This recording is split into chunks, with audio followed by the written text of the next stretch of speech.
Happy Halloween, Eureka Springs. My name is Chris Ritthaler, and today I'm reading a story to all those little kids between the ages of 6 and 8. It's called The Wolves in the Walls by Neil Gaiman. And it's all about a little girl named Lucy. Lucy walked around the house. Inside the house, everything was quiet. Her mother was putting homemade jam into pots. Her father was out at his job, playing the tuba. Her brother was in the living room playing video games. Lucy heard noises, though. The noises were coming from inside the walls. There were hustling noises and bustling noises. There were crinkling noises and crackling noises. There were sneaking, creeping, crumbling noises.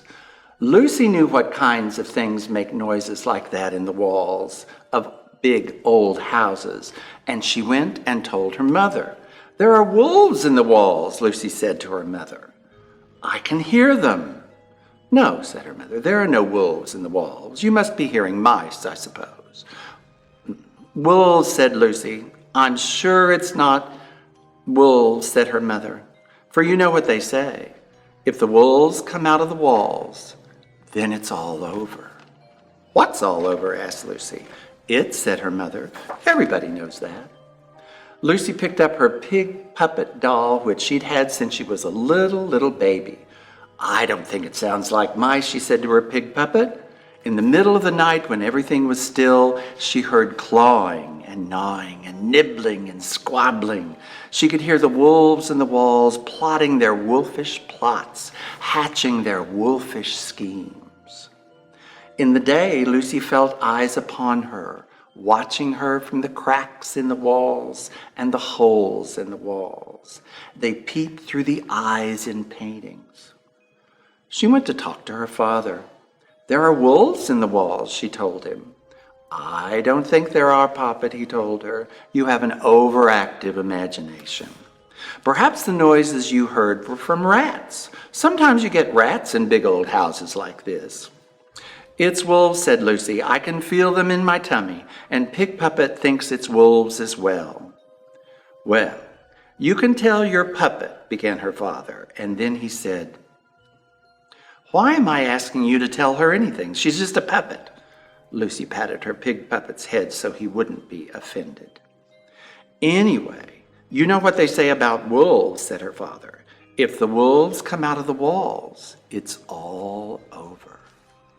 "Who says that?" asked Lucy. "People, everybody you know," says the father, and he went back to practicing his tuba. She was drawing a picture when she heard the noises again, a scrambling, rambling, rustling in the walls. "There are wolves in the walls," she told her brother. "Bats," he said. "You think it's bats?" she asked. "No," he said, "I think you are." And he laughed for a long time at his own joke, although it had not been a particularly good one. "I am not bats," said Lucy. "I am telling you there are wolves in the walls." "Firstly, there are no wolves in this part of the world," her brother told her. "Secondly, wolves don't live in walls, only mice and rats and bats and things. Thirdly, if the wolves come out of the walls, it's all over." "Who says?" asked Lucy. "Mr. Wilson at my school," said her brother. "He teaches us about wolves and things." "And how does he know?" asked Lucy. "Everybody knows," said her brother, and he went back to doing his homework. The next day, the noises grew louder. "We have to do something about those mice," said her mother. "Pesky rats," said her father. "I'll call someone about it and talk to them in the morning." "It's bats. I know it is," said her brother happily. "I shall ensure that I sleep with my neck exposed tonight, in case one of them is a vampire bat. Then if it bites me, I shall be able to fly and sleep in a coffin and never have to go to school in the daytime again." But Lucy did not think it was mice or rats or bats. She took her head and she just was so very sad and displayed all of her sadness. Then she cleaned her teeth, kissed her mother and her father, and she went to bed. The old house made no noises that night "I don't like it," Lucy told her pig puppet. "It's too quiet." But soon enough she closed her eyes and she was fast asleep. In the middle of the night, there was a howling and a yowling, a bumping and thumping, and the wolves came out of the walls. "Oh no," shouted Lucy's mother. "The wolves are coming out of the walls," shouted Lucy's father, picking her up and running down the stairs with her and his best tuba in his arms. "It's all over," shouted her brother as he fled down the stairs beside them. The family went out the back door and into the garden. They huddled at the bottom of the garden that night. The lights were on in every room of their house. Back in the house, they knew the wolves were watching their television and eating their food from the family's pantry and dancing wolfish dancing up the stairs and down again. "We should go and live in the Arctic Circle," said Lucy's father, "where the houses are made with walls of ice and snow, and there's nothing but polar bears and seals for hundreds of miles. When the wolves come out of the wall, there's nothing else you can do." Said Lucy. "We must go and live in the Sahara Desert," said her mother, "where the walls are colored tent silks that flap in the hot wind, and there's nothing but camels and desert foxes for thousands of miles." "Bleh," said Lucy. "I think we should go and live in outer space," said her brother. "We could live in an orbiting space station with metal walls with lights on them that blink and flash, and nothing but foozles and squassics for billions of miles." "What are foozles and squassics?" asked Lucy. "Outer space things," he told her. "They have lots of legs, except for the squassics, who don't have any legs at all, but they're fairly friendly." "I don't want to live anywhere that isn't my house," said Lucy. "And I've left my pig puppet behind." "We can get a new one wherever we're going," said her mother. "Now, let's try to go to sleep." It was chilly at the bottom of the garden, and Lucy missed her pig puppet. "She'll be all alone in that house with the wolves," she thought. "They could do dreadful things to her." So Lucy crept back up the garden, quieter than any mouse, and then she slipped up the back steps and through the back door and into the house. Lucy was standing there in the little hall at the back of the house when she heard some wolves coming down the stairs. They had been eating jam and toast in front of the television and were coming back for more. Where could she go? What could she do? Quick as the flick of a wing of a bat, Lucy slipped into the wall. She crept through the house on the inside, through the downstairs, up the middle, and into the wall of her bedroom. There was a huge wolf, fat as anything, asleep on her bed. He was wearing her socks, 2 on his back paws and 1 on his ear, and 1 on the tip of his tail. He was snoring very loudly. Lucy pushed open the picture that hung over her bed, and she climbed down, carefully, quietly, and she picked up her pig puppet from the floor and gave it a hug. "Snorkel, snurk," snored the wolf, fast asleep.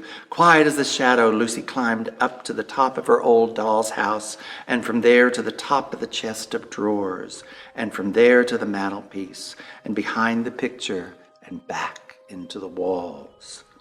"It's kind of nice in the walls," she thought. "I was worried sick about you," she told her pig puppet. And she squeezed her very tightly. Through the walls crept Lucy, and back into the garden. "Where have you been?" they asked her.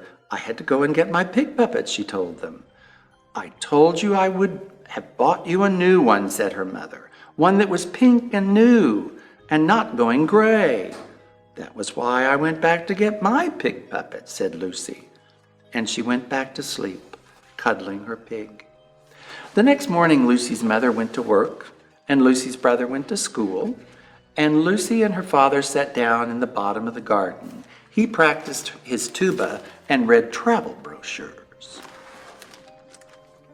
We could go and live on a desert island, her father told them all that evening, over a dinner of hamburgers and french fries and little apple pies with astonishing hot middles, which Lucy's mother had brought them when she got back from work. We could live in a grass hut with grass walls on an island in the middle of the sea, with nothing but goats on the island and nothing but fishes in the sea. We could live in a hot air balloon, said her mother. We could live in a tree house at the top of a very tall tree, said her brother. Or we could go back and live in our house again, said Lucy. What, said her father? What, said her mother? What, said her brother?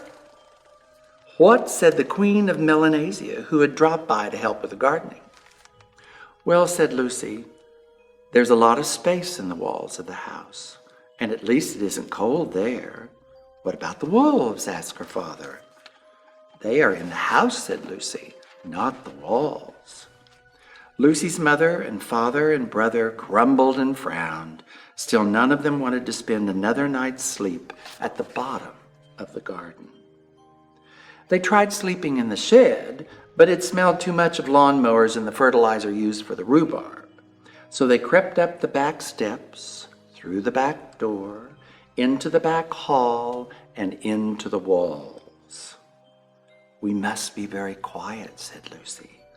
But the wolves were making such a noise that no one could have heard them anyway.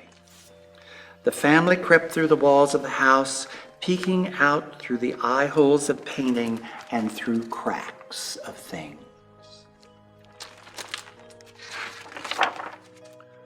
There were wolves watching television and eating popcorn. They had turned the television up as loud as it would go, and they had spilled popcorn all over the floor where it stuck to the unfinished slices of bread and jam. There were wolves dashing up the stairs and wolves sliding down the banisters. Some of the wolves had put on the family's nicest clothes, and they had made big holes in the back of them for their tails. In the middle of the night, something woke them up. The wolves were having a party. They were singing and dancing and telling jokes. One of the wolves was playing her brother's video game and beating all his high scores. Two of the youngest of the pack of the wolves had gotten to the pots of Lucy's mother's homemade jam and were eating it straight from the pot and smearing it onto the walls. The biggest, fattest wolf of all was playing an old wolf melody on Lucy's father's second best tuba. My jam, my walls, said Lucy's mother. My video game high scores, said Lucy's brother. My second best tuba, said Lucy's father. And Lucy said, right, I've had enough. There wasn't much in the space between the walls, just an old broken chair. Lucy picked up a chair leg. You know, I've had just about as much as I can take of those wolves, too, said her father, said her mother, said her brother. And each of her family picked up a broken chair leg. Ready, said her mother. Ready, said everyone else. And arg! Howled the wolves. The people have come out of the walls. And when the people come out of the walls, shouted the biggest, fattest wolf, flinging aside the tuba, it's all over. Round and round they ran, gathering up their most treasured possessions. Flee, they shouted, flee, flee, flee. For once the people come out of the walls, it's all over. Down the stairs went the wolves, scurrying and hurrying and tumbling, and over each other in their hurry to get out of the house and get away. Whose idea was this anyway, moaned one of the wolves. And the wolves ran, and they ran, and they ran, and they ran. And they didn't stop running until they got somewhere where there would never be any people in the walls, who would come out in the middle of the night, whooping and singing people songs and brandishing chair legs. And wherever they went, to the Arctic or the desert or outer space or somewhere else, nobody knows. But from that day to this, those wolves have never been seen again. It took the family several days of cleaning up to make the house look anything like it did before the wolves came out of the walls. But eventually, everything went back the way it had been before, except for Lucy's father's second-best tuba, which had sustained severe jam damage. So Lucy's father sold his second-best tuba and bought a sousaphone instead, which he had always wanted. And everything went back to normal. Until Lucy noticed something funny. She heard rustlings and scratchings and squeezings and creakings in the old house. And then one night, she heard a noise that sounded exactly like an elephant trying not to sneeze. She went out and got her pig puppet and asked her, "Do you think we should tell them that we have elephants living in the walls of our house?" "I'm sure they'll find out soon enough," said the pig puppet to Lucy. And they did. The end. Hope you've enjoyed it. Happy Halloween!